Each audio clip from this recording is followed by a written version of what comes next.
Water for birds. One of the best ways to attract a variety of birds to your yard is to have a clean source of water such as a shallow bird bath or small pond for them to drink and bathe in. Most birds cannot resist water and will make frequent trips to a water source.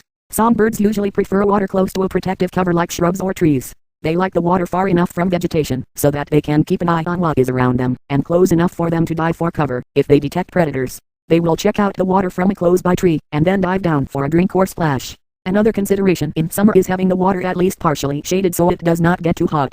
The birds will splash in the water to clean their feathers. During cleaning, most birds rub oil from the preen gland on their feathers.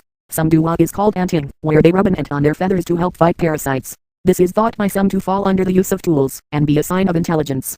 To accommodate the bathing of different sizes of birds, make sure the edges of the bird bath slope gradually upward towards the edge. If your water source has varying levels of shallow and deep water, it will be used by a wider variety of birds, as smaller birds will need shallower water to bathe and splash in. Many bird baths have smooth slippery edges. It is best to have roughened material, so birds can have firm footing. The sound of running water is hard for birds to resist. You can use a pump in your bird bath or pond to get water flowing. Observing birds around water in the wild will aid you in creating a spot in your backyard or garden that will attract them. You can buy a bird bath, or it is easy to make a small pool. Use an old barrel, a plastic pool, or line a hole in the ground with plastic sheeting. Try providing water in winter too, since many natural sources will be frozen. When birds find a good source of water, they will likely return repeatedly. Observing birds around water in the wild will aid you in creating a spot in your backyard or garden that will attract them. You can buy a bird bath, or it is easy to make a small pool. Use an old barrel, a plastic pool, or line a hole in the ground with plastic sheeting.